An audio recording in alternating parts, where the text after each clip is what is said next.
반갑습니다. 예. 무척 긴장됩니다. 예, 기도를 많이 했기 때문에 이제 말씀 바로 들어가도록 하겠습니다. 신약 시대죠. 신약 시대 1세기 우리가 신약 시대에 우리가 보통 이 시기를 이제 초대교회 시대다 이래서 우리 신앙의 모델로 생각을 하죠. 그래서 그때 그분들이 참 믿음 좋으셨다. 그래서 우리가 좀 신앙생활이 느슨해지거나 이건 아니다 생각 들면 많이 쓰는 구호가 뭐예요? 우리가 초대교회로 돌아가자. 그 신앙 회복하자. 그런 고백 많이 하잖아요. 그런데 여러분 그 초대교회 1세기를 우리가 생각을 해보면요. 1세기에는 여러분 성경이 없었습니다. 1세기에는 성경이 없었어요. 놀라지 않네요. 예. 1세기 성경이 없었어요. 그러면 그 사람들은 뭘 믿었을까? 우리의 지금 믿음의 근거는 성경이잖아요. 우리 성경을 믿잖아요. 그렇죠? 하나님 말씀인데. 그럼 그분들은 뭘 믿었을까? 그죠? 예. 그분들은 뭘 믿었냐 하면요. 사도들은 누구예요? 예수님을 눈으로 봤죠. 그 죽으심과 부활을 가까이서 지켜봤죠. 그죠? 그분들의 증언을 듣고 믿었습니다. 그런데 그분들이 항상 와 있는 것도 아니고 늘 핍박받아서 박해받아서 쫓겨다니시고 어쩌다가 한번 소문났어요. 오늘 아무개 집에 바울 사도님 오신다. 하면 확 모여가지고 거기서 말씀 듣는 거죠.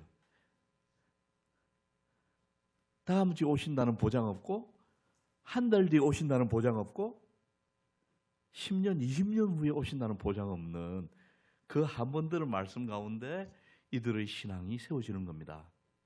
그러면 여러분 우리가 알아야 될 것은 초대교회 대부분의 성도들은 지금 우리가 아는 만큼 많이 알지 못했다는 걸 우리가 알아야 돼요. 우리만큼 성경을 많이 알지 못했습니다. 그분은. 그런데 그분은 그때 그분들이 많이 알지도 못했는데 뭘 믿고 그렇게 목숨을 내놓는 삶을 사셨을까 하는 거죠. 그죠? 이 두 가지로 저는 보는 거예요. 초대교회는 어떤 말씀이 전해졌을까? 저는 요즘 김광영 목사님도 그러시고 보면 얼마나 말씀이 매주마다 다채로운 말씀이 나옵니까? 그래도 졸죠. 너무 자꾸 좋은 것만 뷔페처럼 먹다 보니까 어지간히 맛있어 갖고는 은혜 잘 못 받는. 그럴 때는 세네갈 한번 오십시오. 와가지고 뜨거운 맛을 한번 보시면 한국에서 신앙생활하는 게 얼마나 복되다. 예. 자, 그런데 사도행전에 기록이 있어요. 사도행전에 보니까요. 예, 사도행전에 보면 11차례 반복되어 나오는 단어가 있는데 그거는 부활입니다. 4장 33절을 보면 사도들이 큰 권능을 가지고서 예수의 부활을 증거하니. 자, 사도들이 무엇을 증거했다고요? 예수의 부활을 증거했습니다. 예, 그렇죠. 사도행전 17장 18절은 뭐라고 말합니까? 어떤 사람들이 말하되 이방신들을 전하는 사람인가 보다 하니 이는 바울이 예수와 그의 부활을 전하기 때문이라. 아멘.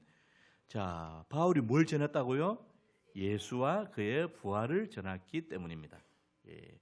자, 그러면 우리가 알아볼 수 있는 것은 초대교회 사도들이 전했던 복음의 메시지의 핵심에는 뭐가 있었다? 부활이 있었다.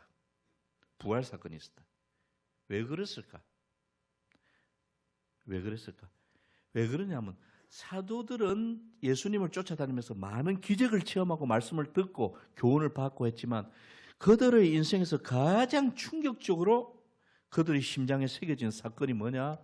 부활 사건이었다. 가장 충격적인 사건이 부활 사건이었다. 그 부활을. 그리고 이 부활의 메시지가 전달될 때 그 메시지 하나만으로 사람의 인생이 변하더라. 할렐루야. 그 메시지 하나로 교회가 세워지더라 이 말입니다. 죽음도 불사하더라. 그렇죠. 그러면 오늘 우리 창원 침례교회 모든 가족들의 심장에도 이 부활의 메시지가 새겨지기를 주의 예수의 이름으로 부탁드립니다. 많이 알아서 믿음이 좋은 게 아니라 확실하게 믿는 그 하나가 나를 붙들어 주는 겁니다. 예수님이 부활하셨다는 이 말씀이 여러분 심장에 새겨지기를 주님의 이름으로 부탁을 드립니다. 예, 이것이 여러분 나를 이기고 세상을 이기는 믿음 될 줄로 믿습니다. 자, 그렇게 그러면 초대교회 신앙과 같은 거죠. 그렇죠? 그게 초대교회 신앙과 같은 거죠. 자, 예수님의 부활이 무엇이간데 이처럼 큰 능력이 있나? 정리해 드리겠습니다. 시간 관계상 짧게 전해요. 자, 이렇게 엑기스 말할 때는 정신 똑바로 차리세요. 예, 그 다음에 조세요. 예, 일단 엑기스는 듣고 졸아라. 예, 엑기스는 들어요. 엑기스. 부활이 무슨 의미인데 이렇게 중요하냐? 예, 교회의 핵심. 첫째, 자, 부활은 뭡니까? 예수님은 죽으시고 부활하실 것을 미리 말씀하셨습니다. 예, 예수님은 항상 미리 말씀하셨어요. 그러므로 예수님의 부활은 무엇을 증명했습니까? 예수님의 말씀이 사실이라 하는 것을 증명했습니다. 할렐루야. 예. 여러분 예언할 때요, 우리 예언 좋아하시는 분들 계시죠, 그죠? 꼭 이렇게 어디 가서 예언 받고 오시는 분도 계시고 그런데요. 그 예언할 때 우리가 주의해야 될 게 뭐죠? 성경 말씀대로 하자면 그 예언의 말씀이 그대로 이루어지면 기근이와 그렇지 아니하면 하나님이 보내신 것이 아니라 그랬습니다. 예.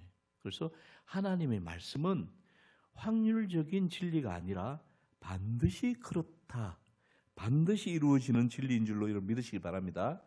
우리의 신앙은 확률적 신앙이 아닙니다. 우리는 반드시 그렇다고 믿는 것입니다. 예. 그래서 예수님의 부활이 뭘 증명했다고요? 그분의 말씀이 사실이라는 걸 증명했다. 두 번째, 그분이 살아나셨다는 게 뭘 증명했습니까? 그분이 죽으실 때 자기 죄로 죽으신 것이 아니라 우리의 죄를 대신 짊어지시고 죽으셨다. 그렇게 말씀하지 않았습니까? 그죠? 예. 그가 우리의 죄를 대신 짊어지고 죽으신 것은 사실이요. 그 분명히 죽었잖아요, 여러분. 그렇죠? 무덤에 들어가 죽었죠? 예, 죽었으니, 자, 그 다음에 우리 지켜봅시다. 그것으로 끝나버렸다면, 그분이 자기 죄로 죽었는지, 우리 죄로 죽었는지 어떻게 알아요? 맞잖아요. 예. 만약에 그분이 그렇게 죽고 끝나버렸다면, 그분의 죽음이 그분의 말씀처럼 우리 죄를 대신하신 건지, 아니면 자기 죄로 죽은 건지, 어떻게 알 수 있겠습니까? 그런데 그가 죽으신 것도 사실이요, 그가 다시 살아나신 것도 사실이니 그의 죽으심은 우리의 죄를 대신하는 것이 증명되었으며 그가 살아나신 것은 그는 스스로 죽을 이유가 없다는 것이 증명되었다. 할렐루야. 그러므로 그의 다시 살아나심이 무엇을 확정했습니까? 우리의 죄가 그분과 함께 값을 치루었다. 내 죄가 그분의 죽으심과 함께 값을 치루었다. 할렐루야. 자, 그러니 그분의 살아나심이 얼마나 다행입니까? 그죠? 예, 여러분 믿어지십니까? 감사하십니까? 예, 여러분의 가슴에 이 감동이 오기를 주님의 이름으로 축원합니다. 예, 감격이 이루어지기를 원합니다. 예. 다시 사셨다는 것은 나사로가 다시 죽었다 산 거하고 다르죠. 우리 주님이 다시 사셨다는 것은 죽음을 이기신 것이죠. 예. 그러기에 그분은 영원히 살아계십니다. 어제도 살아계시고 오늘도 살아계시고, 아까 찬양할 때 우리가 어떤 찬양하다가 막 감동이 확 밀려옵니까? 살아계신 주. 감동 안 되셨어요? 자, 감동을, 살아계신 주님, 살아계시다. 그분은 살아계시다. 왜 살아계십니까? 그분은 왜 사셨어요? 왜 다시 살아나셨습니까? 임마누엘, 보라, 처녀가 잉태하여 아들을 낳으리니 그 이름을 임마누엘이라 하리라. 그 뜻을 해석하니 뭡니까? 하나님이 우리 가운데 계시다. 그분은 왜 살아나셨습니까? 우리와 함께 계시려고 살아나셨습니다. 전능자가 죽음을 이기시고 살아나셔서 우리와 영원토록 함께 계시겠다 하시니 이것이 얼마나 우리에겐 다행입니까? 할렐루야. 예. 그분은 우리와 영원히 함께 하신다. 예. 영원히 살아계신다. 하늘과 땅의 모든 권세를 가지신 그분이, 사망 권세도 이기신 그분이 이제 영원히 나와 함께 하신다. 여러분, 죽는 거 걱정할 필요 있습니까? 없습니까? 이제? 예. 그래도 걱정됩니다. 예, 그래서 이제 여러분은 죽지 않습니다. 이렇게 말하면 오늘 처음 오신 분이 또 듣다가 그렇게 생각하실 수도 있을까 걱정됩니다. 저 목사가 이상한 소리 하네. 저 사람이 이상한 소리. 여러분, 그래도 저는 말씀을 근거로 해서 했나? 나를 믿는 자는 죽어도 살겠고, 물은 살아서 나를 믿는 자는 영원히 죽지 아니하리니 너가 이것을 믿느냐? 아멘. 성경은 믿는 자를 죽었다고 표현하지 않습니다. 뭐라고 표현합니까? 잔다, 그렇게 표현했습니다. 우리에게는 사망이 지나갔습니다. 할렐루야. 우리는 잠시 눈을 감았다 뜨면 천국에 가 있습니다. 지금 내게 응답하시는 그 주님, 천국에서 만나면 똑같은 주님이십니다. 그 음성 그대로 우리는 그분 만날 겁니다. 그죠? 저는 왜 그렇게 한국이 좋습니까? 벚꽃 보려고요? 제가 한국 사람이라서 그래요. 제가 한국 사람이라서 그래요. 여기에 제가 사랑하는 분들이 계시기 때문에 그렇습니다. 천국은 아름다워서 좋은 게 아니라요, 나를 사랑하시는 하나님이 거기 계시기 때문에, 내 평생을 사랑해 주시고 나를 가장 사랑하시는 그분이 거기 계시기 때문에 천국이 그렇게 좋은 겁니다. 믿으십니까? 예, 천국은 관계 속에 있습니다. 자, 이렇게 보다 보면 이 부활이 얼마나 놀랍습니까? 부활은 무엇으로 이해를 해야 될까요? 하나님과 우리의 관계 속에서 우리는 이해를 해야 되겠습니다. 사건으로 이해하지 말고 뭐로 이해하라? 관계로 이해하라. 부활은 그분의 죽으심이 자기의 죄가 아니라면, 그분의 부활하심은 또 자기를 위하심이 아니라 우리를 위한 것임을 여러분 믿으시기 바랍니다. 예, 자, 그렇게.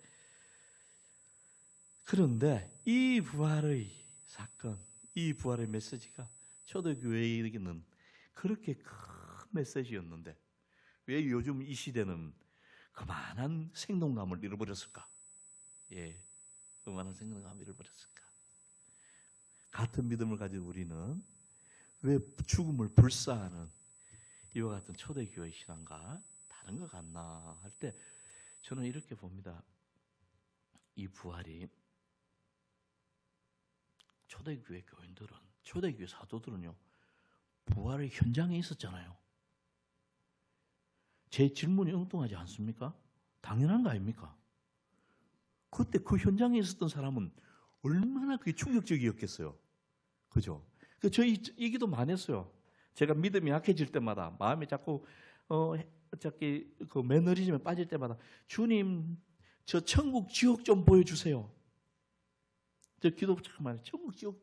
어떤 사람은 십자가를 봤다고 그러는데, 저도 십자가 한번 보여주세요. 막 주님의 흐르는 피를 막 이렇게 이렇게 좀 저도 한번 좀 보여주세요, 주여. 주님 응답을 하셨어요. 제가 진짜 간절히 금식하고 기도했습니다. 제가 보여달라고. 하도 봤다는 사람 많아가지고. 저도 그랬는데 주님은 응답이 왔습니다. 뭐라고 응답하실게요? 너는 봐야 믿겠냐? 보지 않고 믿는 자가 복되도다. 아멘. 그래서 저는 믿습니다. 예. 보지 않고도 믿습니다. 자, 그러면요, 오늘 이 말씀이 여러분에게, 저나 여러분에게 충격으로 와닿는 것은 이 말씀이 지금 여러분에게 이루어질 때 이 부활이 실제 여러분의 삶의 능력으로, 여러분의 심장의 감동으로 와 닿을 때 여러분에게도 이와 같은 생명이 역동할 줄로 믿습니다. 예, 오늘은 이 말씀으로 보겠습니다. 그리스도의 사랑이 우리를 강권하신다 그랬죠. 부활은 뭡니까? 부활은 하나님의 사랑이 우리에게 밀려오는 것입니다. 하나님의 사랑이 밀물처럼 나에게 밀려오는 것입니다. 외롭고 슬프고 억울하고 누가 나를 알아주나 그럴 때 하나님의 사랑이 밀물처럼 나에게 밀려옵니다. 내가 안다. 그렇죠. 나를 진짜 사랑해 줄 사람 이 세상에 누가 있노? 그럴 때 그 외로움이 그렇게 엄습해 올 때 하나님의 사랑이 밀물처럼 밀려 들어옵니다. 내 생각을 무너뜨리고 들어오십니다. 내가 너를 사랑한다. 할렐루야. 그분의 사랑은 어떻게 하시는 사랑이다? 강권하시는 사랑이다. 예, 자꾸 슬퍼하려 하고 자꾸 움츠러들라 하고 막 내 울 땐 날뻘 뜨서 그럴 때 우리 주님의 사랑이 밀물처럼 우리에게 밀려오십니다. 할렐루야. 그것이 우리에게 강권하시는 편입니다. 그 사랑이 나를 내버려 두지 않으신다. 나를 붙드신다. 이 말이시죠. 그게 부활 사건이죠. 부활은 예수 그리스도와 연합을 통하여 그분의 죽으심과 다시 사심을 경험하는 것입니다. 그 사건이 나에게 이루어지는 것입니다. 오늘 침례를 받으시는 분이 계세요. 저는 장로교에서 세례를 받았다가 침례교에서 다시 침례를 받은 사람입니다. 재침례파, 그죠? 이런 사람이죠. 왜 그랬겠습니까? 의미가 달라서 그렇겠습니까? 아닙니다. 같은 의미지만 저는 물속에 잠긴다는 것이 죽음을 의미한다는 것을 깨닫고 다시 침례를 받았습니다. 북한강에서 침례 받았습니다. 얼음 깨고.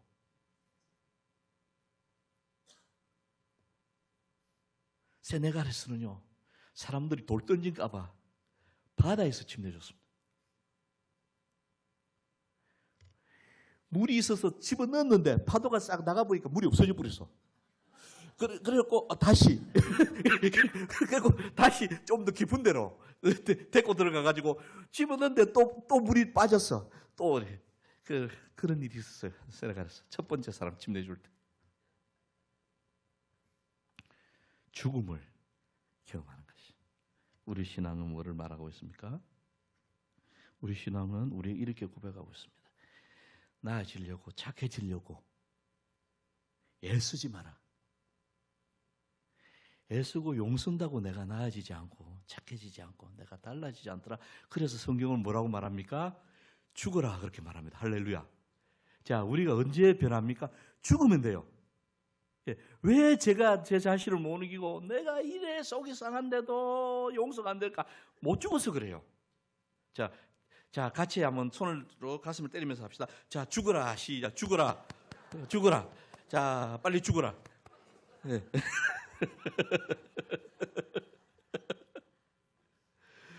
죽은 사람이 속상한 거 봤습니까, 여러분? 죽은 사람 화내는 거 보셨어요? 왜 그렇습니까? 죽으면 됩니다. 성경은 뭐라고 말합니까? 죽어라. 할렐루야. 죽십시오. 여기까지 듣고 나가면 큰일 납니다. 여기까지 듣고 딱 졸면 그때부터 나가서 이상한 소리 합니다. 이하섭 선교사가 죽으라 그랬다. 그러니까 요 다음까지 듣고 그래도 조금만 조는 거예요. 이제 대신 죽으셨죠. 누가? 예수님이.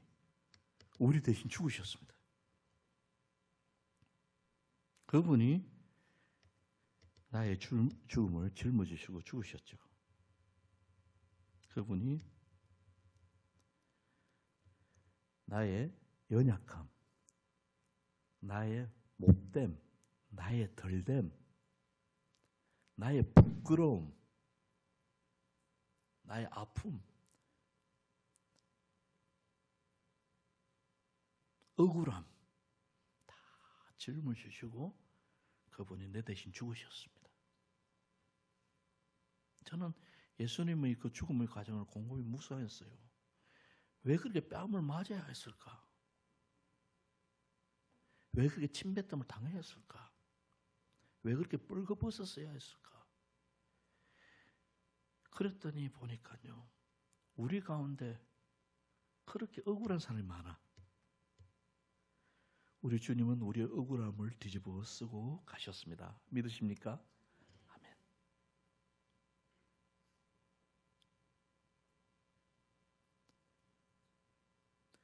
우리 주님은 우리 부끄러움을 짊어지고 가셨습니다. 믿으십니까? 아멘. 하늘과 땅 사이에 벌거벗어 달리셨습니다. 그보다 부끄러울 수는 없죠. 왜 그렇게 죽어가는 아들을 하나님은 버리셨어야만 했을까? 그랬더니 가만히 생각해 보니 우리 가운데는 버림받은 사람이 너무 많아. 주님이 한 사람도 버림받지 않게 하기 위해서 그 아들을 버리셨습니다. 할렐루야. 그분은 우리 버림받음을 짊어지고 가셨습니다. 믿으십니까? 아멘입니다. 그러므로 우리가 그분이 내 대신 죽으셨다 이렇게 말하지 말고 그 죽음의 내용을 한번 생각해 봅시다. 그분은 우리의 그 모든 것을 짊어지고 대신 죽으셨습니다. 믿으십니까? 그러므로 그의 죽음은 나의 죽음입니다. 눈 감고 한번 고백합시다. 주님, 저는 죽었습니다. 주님, 저는 죽었습니다.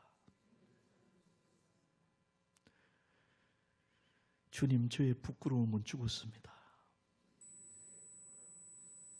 주님, 저의 아픔도 죽었습니다.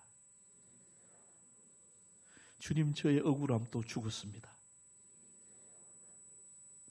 주님, 저의 모든 부끄러움도 다 죽었습니다. 믿으십니까? 아멘. 여러분 진심으로 그렇게 고백하셨죠? 그죠? 그렇게 고백하셨죠? 진심으로 하셨죠? 예, 제가 볼 때 그런 것처럼 보였습니다. 진심으로 하셨죠? 근데 이게요, 성경이 말씀하시는 거예요. 예수께서 너희를 위하여 고난을 받으셨으니 너희는 같은 마음으로 옷을 입어라. 아멘. 여러분, 우리가 할 일은 그분 같은 마음을 우리가 가지면 되는 겁니다. 할렐루야. 그렇게 진심으로 하셨으니 주님과 여러분은 연합되신 겁니다. 할렐루야. 예. 자, 두 번째 연합은 그분의 살으심, 그분의 살아나심에 우리는 연합됩니다.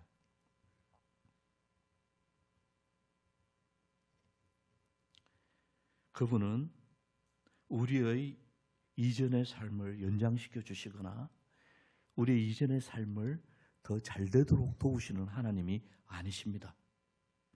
그분이 요구하시고 그분이 기대하시는 삶은 이전과 구별되는 삶, 이전과 다른 삶입니다. 새로운 삶을 말하는 겁니다.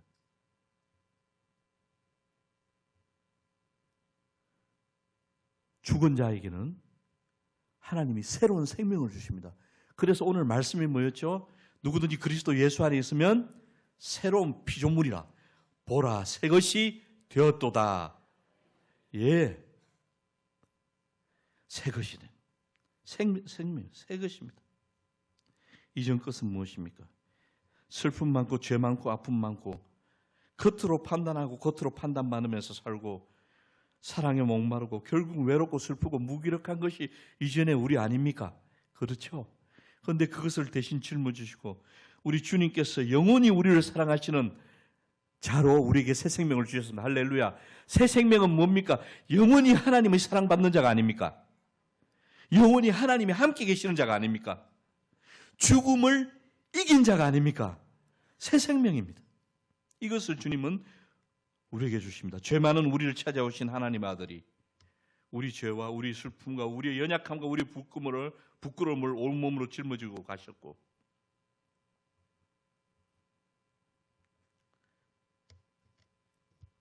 우리에게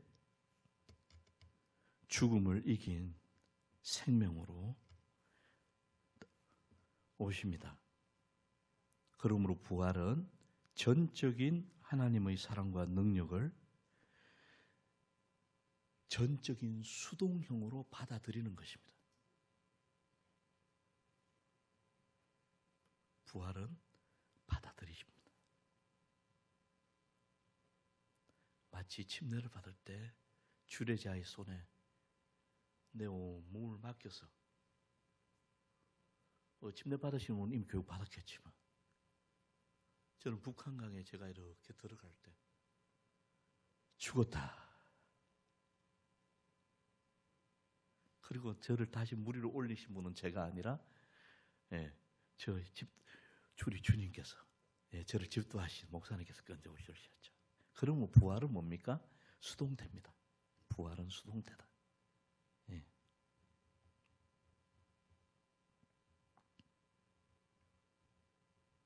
이 새 생명을 체험한 사람, 이 새 생명이 내게 임한 사람은 이전처럼 살 수가 없습니다. 이 사랑이 감격돼서 살 수가 없어요. 가슴이 뜨거워져서 살 수가 없습니다.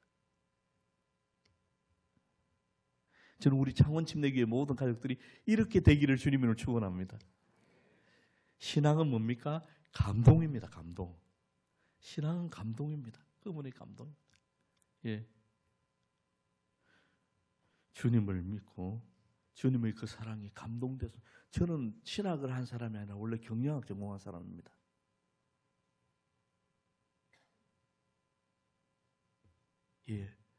경영학 전공하고 그래서 그 당시는 취직 잘 됐지만 이런 말 이거 나중에 그거 하면 안 되는데 이제 금융감독원에서 연락이 왔어요. 제가 졸업할 때 경영학과에 차석을 했거든요. 금융감독원에서 연락이 왔더라고요.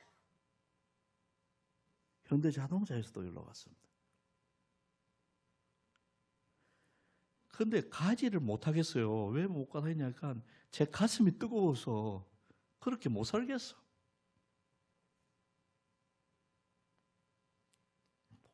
그렇게는 못 살겠다. 가슴이 뜨거워졌어요. 저는 선교지를 막 다니면서 내가 선교사 할 수 있을까 했는데 해보니까 못하겠더라고요. 체력도 약하고 귀도 어둡고 저는 보청기 끼고 있잖아요. 귀도 잘 안 들리고 체력도 약해요. 몸도 약해요. 선교사 아무리 해보니까 못하겠다.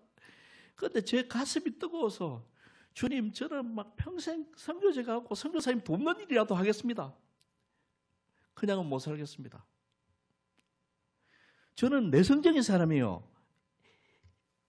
아이입니다. 아이. 알아듣는 분 계십니까? 아이입니다. 저는 아이. 아이인 이 사람이요. 지하실에서 예수님 믿으라고. 전교생이, 저는 노래를 못해요. 어릴 때부터. 컴플렉스입니다. 음정이 안 맞아요. 그런데 전교생이 등교하는 그 교문 앞에서 찬양을 막 그냥 소리쳐서 막 했어요. 가슴이 뜨거워서. 나를 사랑하신 그 주님 앞에 그냥 못 살겠어요. 죽을 것 같았어요.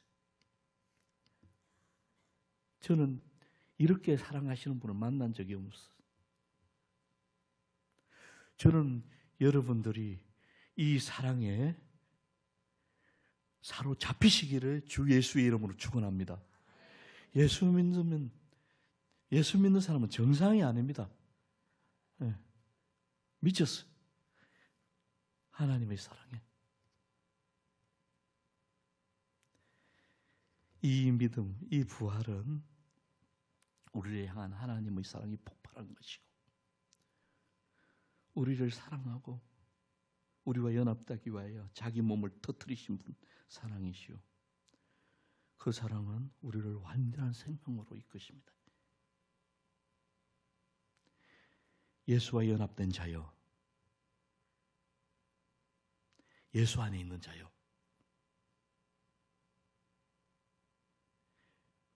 여러분은 죄를 이긴 자인 것을 믿으시길 바랍니다.